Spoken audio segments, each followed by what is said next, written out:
The reason that I like this Dharma talk is because it gives us the template, the sequence of which to develop ourselves personally, so that we don't have to stumble through the underbrush of illusion. And all we have to do is follow the sequence and practice the sequence as it is presented, and everything else will manifest itself. That's the foundation. This is what this is trying to tell us. But we also have to understand what we're doing. Because he says that just empty chanting and realistic chanting will not make this happen, will not develop us the way we want. And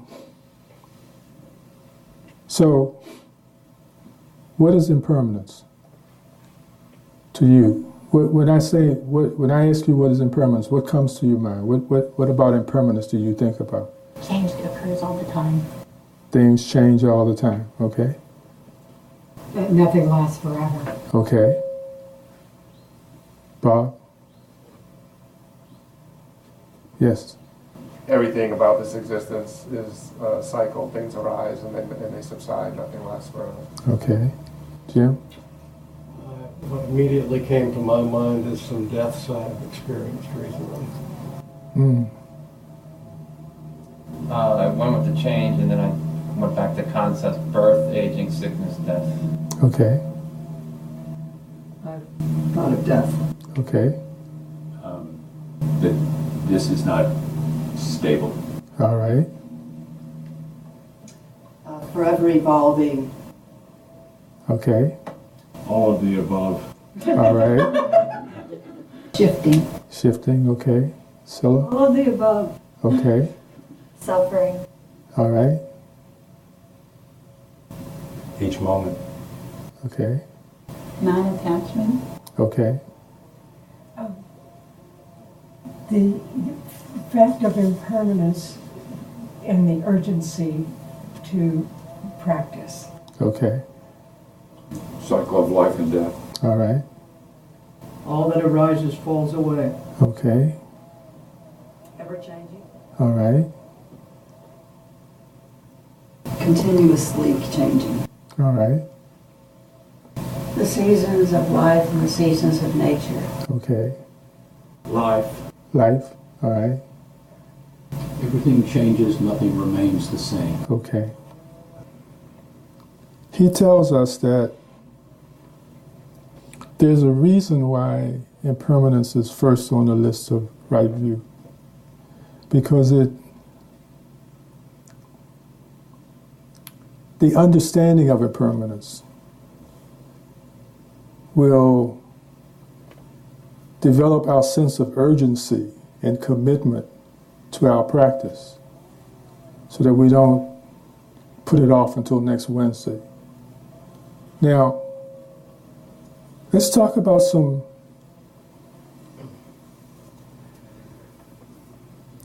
real reasons.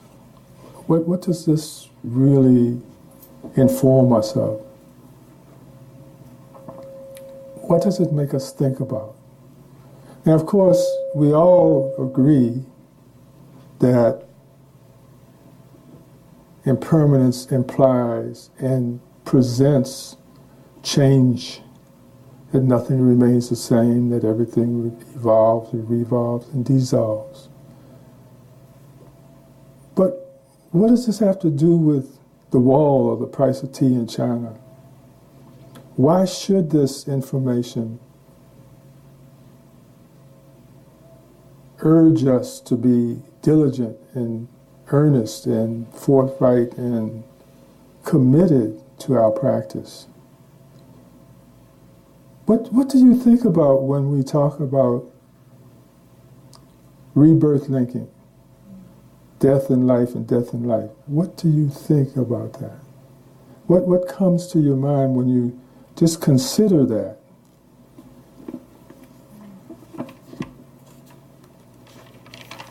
I'll tell you what I'm getting at. In the Sutta on fear and dread,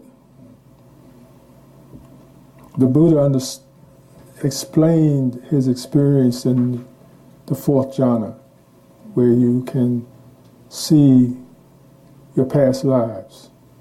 Okay? He says, I directed it to the knowledge of the recollection of past lives. I recollected my manifold past lives, that is, 1 birth, 2 births, 3 births, 4 births, 5 births, 10 births, 20 births, 30 births, 40 births, 100 births, 1,000 births, 100,000 births, many eons of world contraction, many eons of world expansion, many eons of world contraction and expansion. There I was, so named, of such a clan, with such an appearance, such was my nutriment, such is my experience of pleasure and pain. In my lifetime and passing away from there, I reappeared elsewhere, and there too I was so named. Now what this is telling us is that, contrary to popular belief, you're not going to come back the same. So that means that the next go-around, we might all be from Bangladesh, or from Burma, or from Syria, or from Mexico. There's no guarantee that we're going to come back as a dominant ethnic group, as the one that's in charge, the one that's on top, the one that has the power in this moment.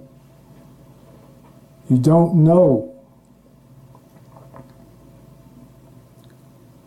Can your mind go there? Can you see yourself being a Somalian the next time around?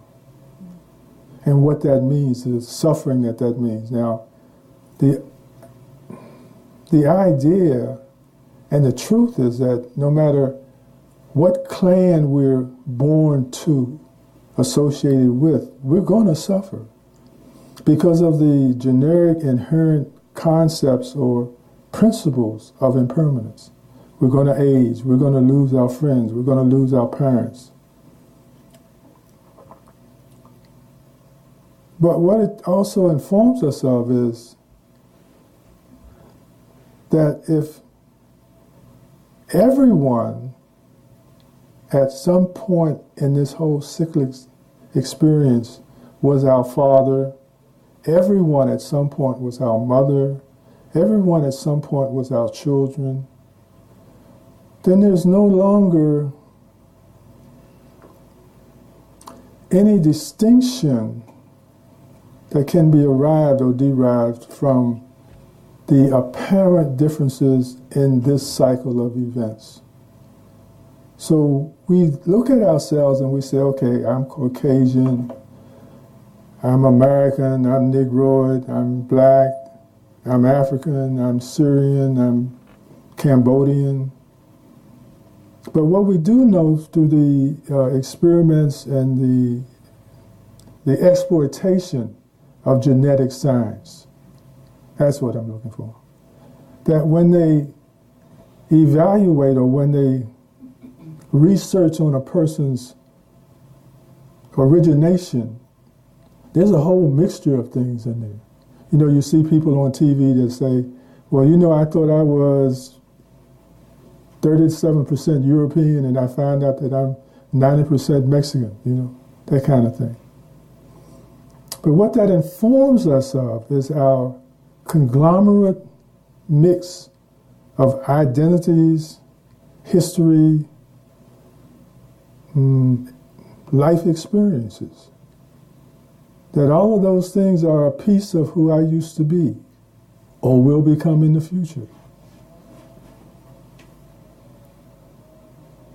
So knowing that you might not be reborn even in a country that offers a spiritual path that clarifies how to walk it.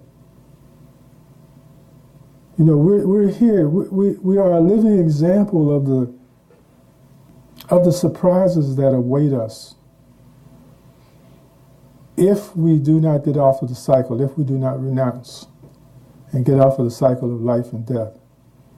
That crapshoot of what it is that we will be the next time around and the conditions by which we will have to live in the next time around is so vague and foggy that do you want to take the chance to wait until the next time because you might come back in some place that has nothing but war, that has no foundational spiritual experience and culture? Do you want to take the chance?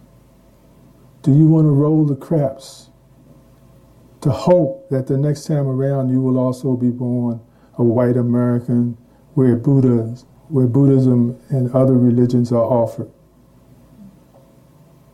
There's no guarantee. That's the point. While we are making up our minds, while we are thinking about it, while we are considering it, we know through news articles and everyday experiences that it doesn't matter whether you're in a Vajra hall or a Jewish temple or a Baptist church. Our existence is threatened. Our existence is like we live in a prehistoric time where a saber-toothed tiger will jump through the window at any moment and gobble somebody up. That's a possibility because we've been shown that through our news coverage. It doesn't matter where you are. It's like the guy who shot the people in New Zealand, and he said, well, I shot him here because I didn't want anybody to think that any place was safe. So every morning we wake up, it's a good fortune. And that morning is the time to start your practice. Not to just read about it, the principles of it, the sequences of it, but to actually begin to get excited about it, to peek on the next page and go, let's see, what should I do first?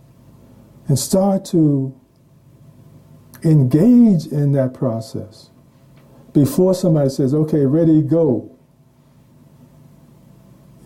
Before somebody tells you, let's start, that you've already started. You've already had that urgency, that desire to get started. Why? Because we don't know whether we'll be here this evening. And that's not dreading life. That's not being afraid of the future. That's about expressing a truth that we just don't know. There's no guarantee. We have no expiration date. So there's no, even though I heard from a good friend today who told me about another good friend who just had a 90th birthday. For those who knew Micheline, she just celebrated her 90th birthday. But it's no guarantee we're going to get to be 90. And it's no guarantee that when we get to be 90, we will be able to see or think clearly, to process information clearly. So all of these facts should be points on a spear that somebody's behind you getting ready to jab you in the buns if you don't move forward, if you don't get on with it, if you don't treat this like a treasure. And again, it's not important about what the name of a spiritual path is, because they're all designed to encourage us to be better people. So whereby we have this division, this hatred of one group or another, this confusion about differences, even gender differences. There's a confusion about that. Except when you get down to a biological cellular level and you find out there's not much difference at all between genders. There's not much difference at all between races. We've all got a little bit of this and a little bit of that and a little bit of this and a little bit of that and a little bit of the other. We're all partly feminine and part masculine. So it precludes us making a choice about which mob family we want to be a part of. But when we look at it and we see that, no, this is all family. There is no differences. There's the delusion that appears to present differences. And I choose to be in this one as opposed to this one because this one looks like it'll be more successful. But there are no differences. There is a conglomeration that makes us think we're this or that or the other, which brings about that confusion and that confrontation and that conflict. But this practice, when we wake up every morning and we think about or give thanks to and kindness to and compassion to all the beings of the world who at one time was my mother, my father. At one time I was their mother, their father. When we start thinking about it on that level, on that very clear, very undistorted view of who we are and who in our relationship to each other, that there's no more trailer park, there's no more black bottom down below the railroad tracks. There's no more we're better than this person or that we're better than this group. You can't do that anymore when we have the information that informs us of how closely we are related to each other. A part of the understanding of delusion is seeing each other as different. Now, I hope that makes you uncomfortable, because the first thing it does is makes you look at how you actually see your world and whether you want to keep seeing it that way or not, whether you still want to take the blue pill. Which pill did they take in the Matrix that kept reality the same as it always was? That I can't see it because I don't want to see it. I want to go back to pretend. But these are the things I want you to think about. When you offer love to your mother, that is, all beings in the six realms of existence, that at one time was my mother, your mother, my sister, your brother, my father, your uncle. If you do not go to that depth, if you do not think about it at that level, then you go home and wait until next Wednesday to come back to think about the Dharma. The Dharma, we are the Dharma. We are the living Dharma. We are the caretakers and representatives of the Dharma. We walk the path of Bodhi because that's how we get Bodhi, awakened mind. And we owe it to all of the other living beings in the world to, once we get a glimpse of the truth, to live that truth. That's what living Bodhi is. To live that truth, to don't deny that truth by suppressing it and saying, no, I'm not that and I'm not those people. How can my mother be black? Those are the depths I want you to go. Those are the understandings I want you to achieve. So that thereby you can not only give this current parent who you criticize so much for being a misinformed mother or a misinformed father, we realize that they just did the best they could. It wasn't up to our standard, but they did the best they could. And I'm thankful. Like I said, I can always find more things to be thankful for than I can think of things to hate for. I gotta wait for the mob to start hating people. You understand? Are you scared? Okay. Don't be scared. Be informed. Okay. Urgency. The 8 fundamental right views are the foundation of cultivation, foundation of liberation, foundation of accomplishment in the Dharma. The foundation. That means these are the things that we have to study and put into reality first. The mind of impermanence. On that deep level, not that things change. Sure they do. I get one day older, I get one more wrinkle. Sure, that's true. But that doesn't inspire me necessarily to get down and thank God for all of the information that I've received from everybody who has been a friend of mine, for everybody who's ever cared about me. To say, let me tell you about this. Maybe it will help you in your design for living, your design for correctness. Maybe you will not wait for another Savior, but instead you will become the Savior. All of those are open to our possibilities. All we have to do is walk the walk, stay on the path. That's all we have to do. If the root is not right, cultivation will not be established. That means you have to go through this sequentially. You have to understand each of these on a deep level, and you have to live them. All of the religions talk about the appropriation of the spirit that allows me to look at you and see me in you, see God in you, see God in me, see goodness in all of us. I refuse to look at you and say, no, you're not worthy.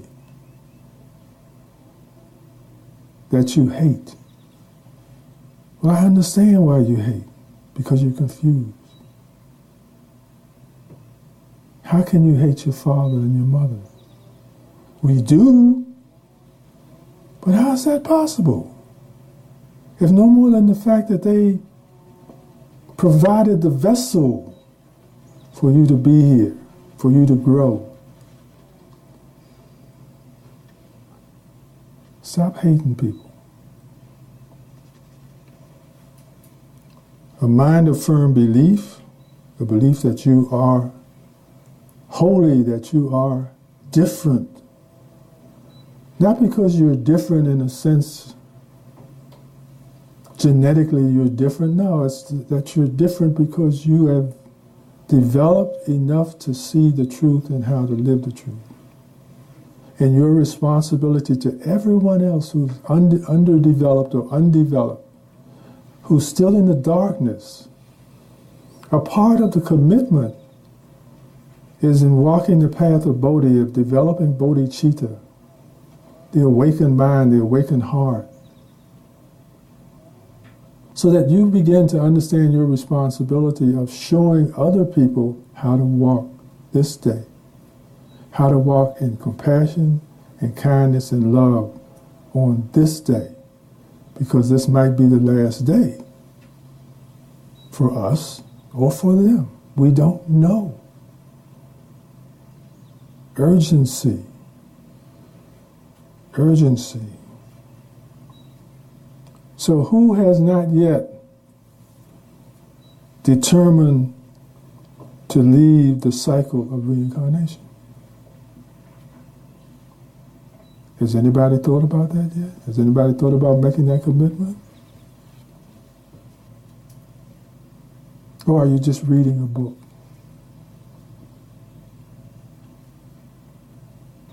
Think about it. You know, again, like they said in the Matrix, you are the chosen one. You are the one.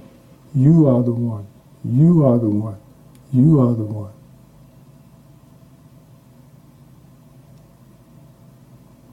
When we even think about being dispassionate toward another being, when we think about being cruel, saying cruel things to another living being.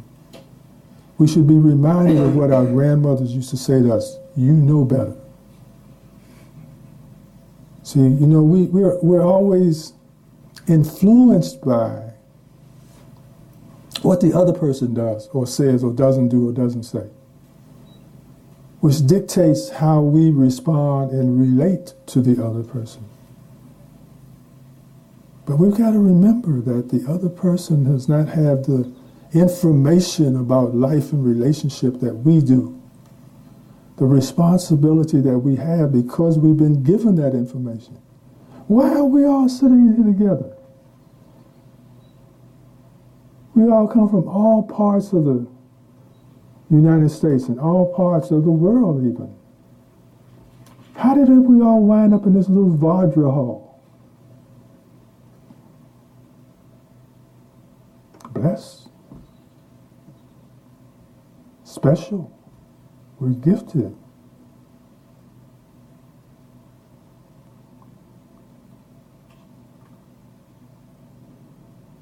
So we should be willing to make any sacrifices that are necessary.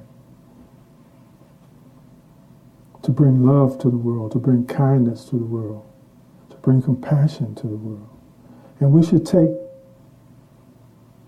advantage of everyone we meet in the sense that as opposed to deciding that they're not worth my time, to realize that your encounter with them is so that they can become worthy, so that they can see there's a different way of relating and acting with each other, of being compassionate and loving and kind to each other. That they came there to see you so that they could learn how to be who you are.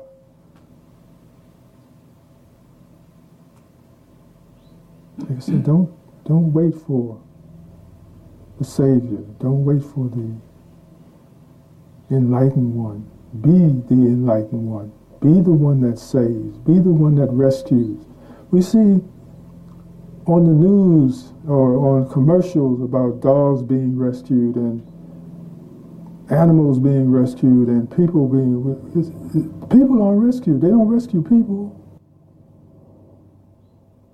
But we have to be the deep ones, the ones that have heart down below our feet, so that we cannot be, our light cannot be extinguished, our energy cannot be diverted, we cannot be encouraged or fooled to give up on anyone. This is the whole thing about seeing your mother as, seeing everyone as your mother bodhicitta. Everyone. We don't have any choice in selection. We can't say, well, I choose you and I choose you. This is not like a basketball pickup team. You know, we don't get a chance to make a choice. They're all our family. They're all our choice. There's all this inclusion. So it means that every person we encounter, we got to make them feel welcomed. To make them, even when we've decided that we're not at this point going to walk the same path that they're walking, that their choice is to walk, but we're going to make them feel welcome and make them feel wanted and make them feel included.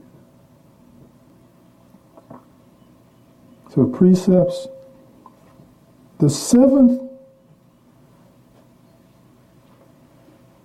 right view, the seventh right view is jhana and concentration. Now do you see where we get all screwed up? That when we walk in the door, when we go to a Buddhist temple, when we go to a monastery, the first thing we want to do is what? Know about mindfulness, know about concentration, know about jhana. That's the first thing we want to do. And that's why it's not working for the majority of people. That's why they're spending so many years involved in the practice and not getting anywhere. But all of you know the sequence now. You know the key. You know what to tweak first, what to develop first, and then what to develop secondly. But the first thing we have to do is decide whether we want to get back on this wheel or whether we want to renounce reincarnation, coming back again and again and again, not knowing where you'll find yourself and who you'll be. You know, it's just not about finding yourself in a strange land. It's about who will you be in that strange land. There's just no guarantee who that will be or who you'll be. So the urgency, renouncing getting on the wheel, seeing each step as the one that you develop and polish and practice each day. Each day. Because you don't know how many days you have left. And that's not to scare you, that's to inspire you. Say, let's not waste time. We went to school every day, but we only went to church on Sunday. I don't know. Any comments? Any questions?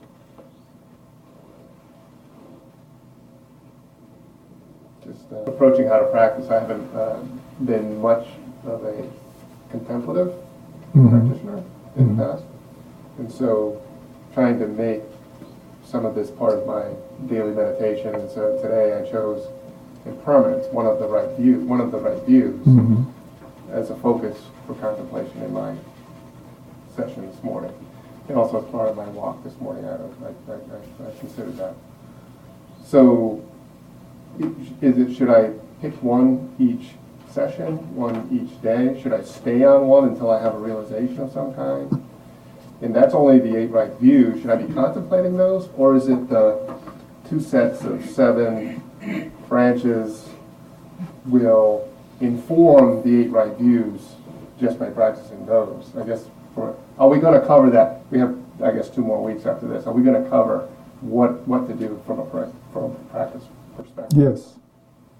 For people like me who always just sat and tried to get empty. No, I think that you're absolutely on the right track, that you should take the first step and understand as much as you can about that particular right view by going in and asking yourself the questions that we talked about today, that we asked ourselves today. What does this really mean? What am I identifying with? What does that identify me as? What does it mean for me? What is my next thing to do? So in the 8 fundamental right views, we've already determined that there's still some wanting in the mind of diligence when I'm only practicing on Wednesdays or Wednesdays and Thursdays. It's not being diligent. When I'm still seeing the world as I saw the world yesterday before I got this information, I know I still got work to do. There's something in the information that cries out for me to be different in my view. If I read the book and I'm still the same person I was before I got the book, then I've missed something somewhere. I've misunderstood what it is that this book is supposed to inform me of. It's not just a reading exercise. Yes? Reincarnation.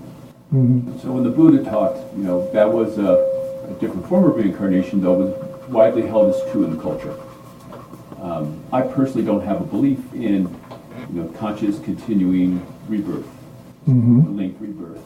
How critical is it to accept the concept of conscious continuing rebirth on this path versus understanding impermanence, understanding the suffering from impermanence, but not fully comprehending or truly under believing in reincarnation. Mm-hmm. In my opinion, it's very germane and critical to understand what is meant by reincarnation. And we can take that understanding into something very unspiritual. And that is, are you the same person you were 10 years ago? Are you? No. Okay. What happened to that person? That person changed. Changed. Okay. But the person didn't die. The Buddha taught that this is not about eternalism, that is, the same person journeys from life to life, but it's also not about nihilistic existence, where when we die, we're dead and the worms eat us up and that's it. There is something, he said, the middle way is between those two understandings. And we get a glimpse of what the middle way means, again, when we look at ourselves as we were 5 years ago, 3 weeks ago, 10 years ago. Are we the same? Do we have the same taste? Do we like Brussels sprouts now? So, when we can see it in the microcosm, then we know it's also in the macrocosm. But we just don't see it yet. You know what? Just seeing it in microcosm is probably enough for me to get started. Okay. Yeah, and that's why Buddhism attracted to me, was how do I stop the suffering I'm experiencing now? But then, so thinking about I am changing all the time helps me get off that cycle, the microcosm cycle. Okay. All right, wonderful. Yes. I've never met anyone and talked to anyone who knows about other lives that they've had. True. And so for me, and yet I do feel that we all are related and connected and part of strands of the same thread or something. But this is helpful because I left my religion of origin because it was mine's better than yours. Yeah. And and some of this Dharma is making me uncomfortable that it has to be this way, or and everyone doesn't have, as you say, an opportunity for this spiritual path. Right. And yet I believe everyone deserves the right to not have suffering and to be loved and to receive kindness. And that, so I don't think it should be held against them if they haven't had this opportunity to study the Dharma. If they're doing the right causes, they may have never heard of it, but they may be walking on this path that they don't have a name for or heard of. And I believe they deserve the rewards the same way as someone who has the path. Okay. And so when I read some of this, I go, I really don't, I feel this tribe is holding me in a way that I like and that I want to grow on. But I don't want to be on a path that excludes other brothers. Okay. So you see, how do you see what we're talking about today, this Dharma that we're talking about today? Well, do you see that as an inclusion or exclusion? It sounds exclusion. Okay. If I'm being requested to wake up every morning and give compassion and love to everybody in the whole world, how is that to be exclusion? How do you see that as exclusion? Well, I really don't want to live in fear of impermanence. I believe in impermanence, but I don't want to be motivated for it. I want to let go and accept it, and just live the best I can, and be kind. Okay. And not worry. Okay. So I really don't want to grasp at this fear to motivate me. I want to wake up to the joy if I get another day to smile at people or receive a smile, do something. Okay. That's fine. But it helped when you talked about whether you can be in a synagogue or some other place and still be on a path. Yeah, you can. And you can also be terminated in those places. Exactly. You lose your existence on And there's a lot of problem that I have. That's where my fear comes in. You can be the man in the synagogue that said, "Welcome, brother," and then he was shot. It's like he didn't do anything to deserve that. And he was loving that person. Yeah. And yet, if I'm thinking about reincarnation, it's like, okay, he doesn't get a chance. It's like, but who am I to know? I don't know. Maybe at that point he was enlightened just because that was his last act. I don't. And he's not going to come back and suffer again. Yeah. These are things that I don't enjoy really worrying about. Then don't worry. Take the blue pill. Don't worry. If the thing is, if it's above your pay grade at this point, don't frustrate yourself. It'll come or not. And if you're okay, if you are free from suffering, if you are kind to others, if you are loving to every living thing, if you don't want to destroy anything, that you want everyone to have the same opportunities and benefits that you do, that you enjoy in your reality, that's it. That's a good place to start and finish. Because look at all of the people who are hating other people right now, who are blowing up things and, doing dastardly deeds to people, stealing other people's children. So if you could only bring that much to the table right now, that's better than a lot of what we see out here. And that, again, does not give me permission to condemn others, but to be an example to others so that they can see there's nothing in this world to fear but evil and ugliness. Okay? So be okay in your shoes. And when it's time to change, when those shoes get too tight, you'll change them. I'm almost 80. It took me a while. Yes? I can understand where Nancy's coming from, because when you were talking and you're saying, the belief in renunciating the cycle of reincarnation, I was thinking, that's not my motivation right now, right? But then I went back to page 8 and it says the first one is a mind of impermanence.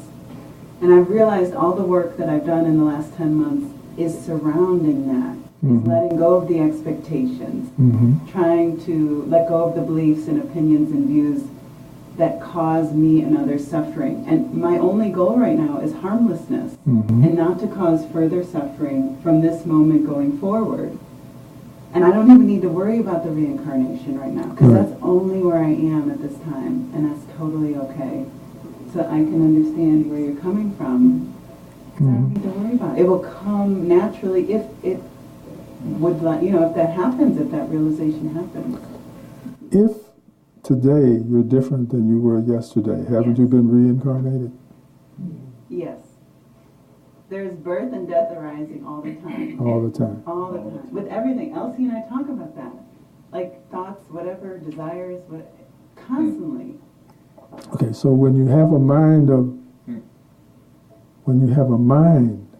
impermanence, when you understand all of the dynamics of impermanence, when you see how it applies in a large way and in a small way, then you begin to accept the truth. You begin to deal with all of this from a point of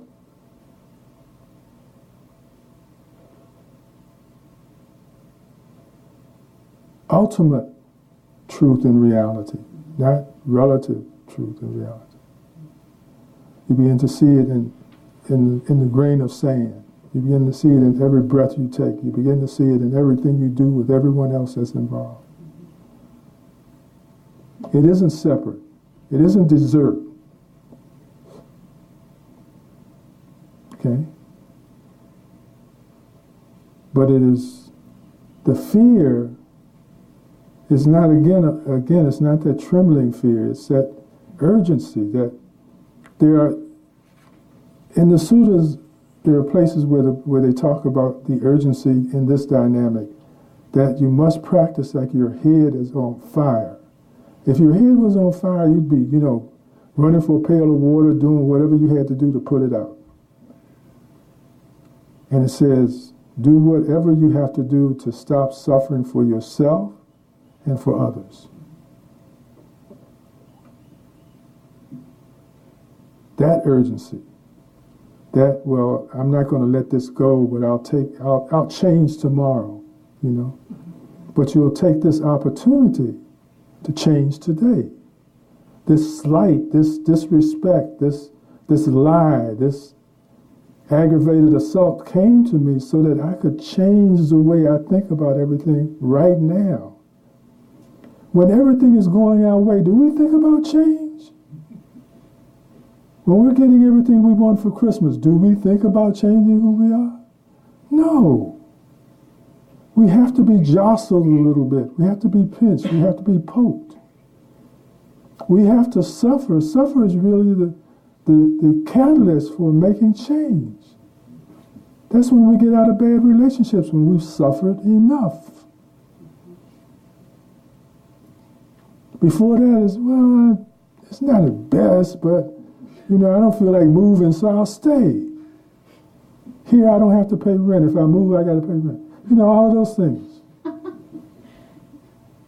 But when we suffer enough, the suffering is what makes us get up off our butt and do what we have to do. So suffering is really a gift. We don't do anything when we're comfortable. I'll move tomorrow. Right now I'm not going anywhere. This is too good. Yeah, it's missing a few things, but it's too good. So, well. So suffering is a gift to what end? So the question is, suffering is a gift to what end? So if suffering is a gift, to what end? And possibly to give us the striving. To the liberation from suffering. Learn how to liberate from it. Well, you eliminate it. Because you stop asking the world and other people to be who you think they should be. And you just become that person that you think you should be. That's enough. The development of you is enough. That's what you're here to do. You're not here to change and develop others. You're here to inspire others to be the best and who they are. That's it. That's all we can do.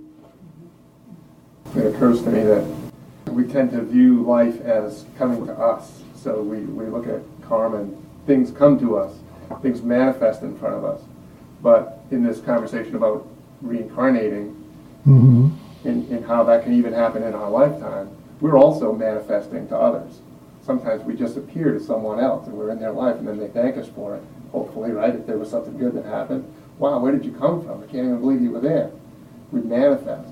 So we manifest. So I had a little bit of a realization about this last week where it occurred to me that if rebirth linking consciousness is a consciousness that holds all that all of those million lifetimes, all of that collected karma and memories, if it's held somewhere in a level of consciousness, maybe we're calling that rebirth linking consciousness, and if there are all these disparate elements of that, karmic elements that are just collected over eons that make that up, that this path is a process that any of those, maybe even simultaneously, could manifest anywhere in any realm at any time, right, when it's time to bear fruit, and that this process of the path that we're on is to collect and resolve as many or all of those elements into one united whole, and then we're free from the influence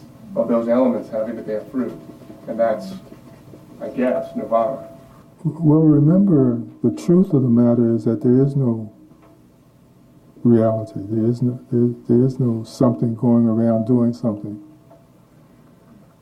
It's all just empty. So we're living in a pretend world as it is. Don't make it too hard. Okay, so remember conventional truth, duality, what we see, who we think we are, and ultimate truth, emptiness, no self, no nothing, just consciousness, just isness, suchness. There's nobody doing anything. But you got to do what you got to do to find that out, to grow into that. Because right now, this is the matrix, and it seems like it's as real as it gets, right? Got to be real because I hurt, I feel it, I feel the pain. I feel the confusion. But it's really nothing. Thank you. I should watch the movie Matrix. Thank you all so very much for all of your wisdom, for your support, for your lightheartedness. You know, this is a serious matter, and I think I've inferred that on you. But it's still a place where we can smile and enjoy each other as we do our work. This is not a grunt and sweat place. No pain, no gain place. This is not that kind of thing. Did you spring clean?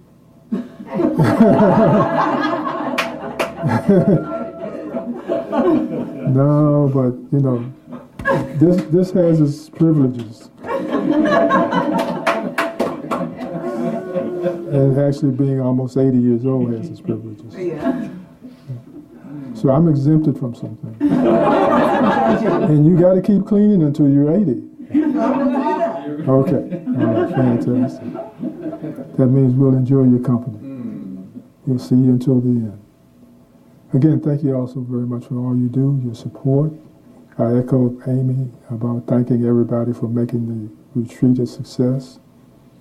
We do this as a community, and we benefit community by what we do. So here we are. Keep up the good work. Smile at a stranger. I'll see you soon.